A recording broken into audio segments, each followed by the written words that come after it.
میرے دوستو، ہمارا تو رویہ یہ ہے اور ہماری سوچ یہ ہے کہ جو ہم سے نیکی کرے گا ہم اس کے ساتھ نیکی کریں گے۔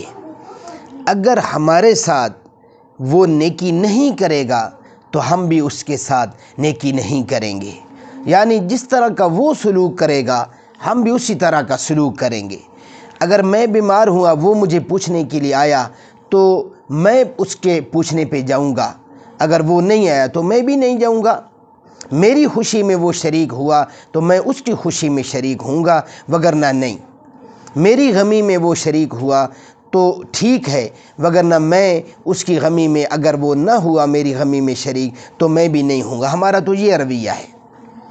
حضرت ابو الاحمس ایک صحابی ہیں، آپ صلی اللہ علیہ وآلہ وسلم کی خدمت اقدس میں آئے اور عرض کی، یا رسول اللہ صلی اللہ علیہ وسلم، میرا ایک چچا زاد بھائی ہے، میں ہمیشہ اس کے ساتھ نیکی کرتا ہوں اور وہ ہمیشہ میرے ساتھ برا کرتا ہے، اس نے کبھی بھی میرے ساتھ نیکی نہیں کی۔ اب میں نے قسم اٹھا لی ہے کہ اب میں بھی اس کے ساتھ نیکی نہیں کروں گا۔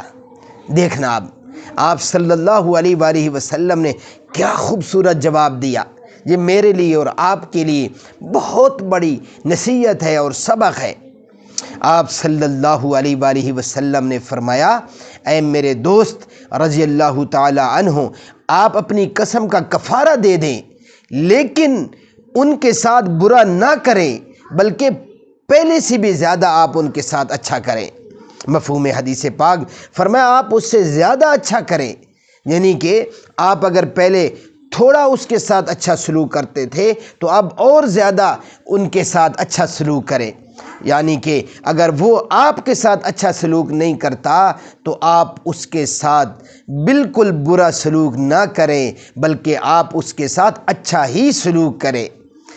یہ دین ہے، یہ پیارے نبی پاک صلی اللہ علیہ وآلہ وسلم کا ہمارے لیے درس ہے، سبق ہے۔ اگر ہم اس طرح کرنے لگ جائیں گے تو انشاءاللہ ہمارے بڑے سے بڑے دشمنوں کے دلوں میں بھی اللہ ہماری محبت پیدا فرما دیں گے۔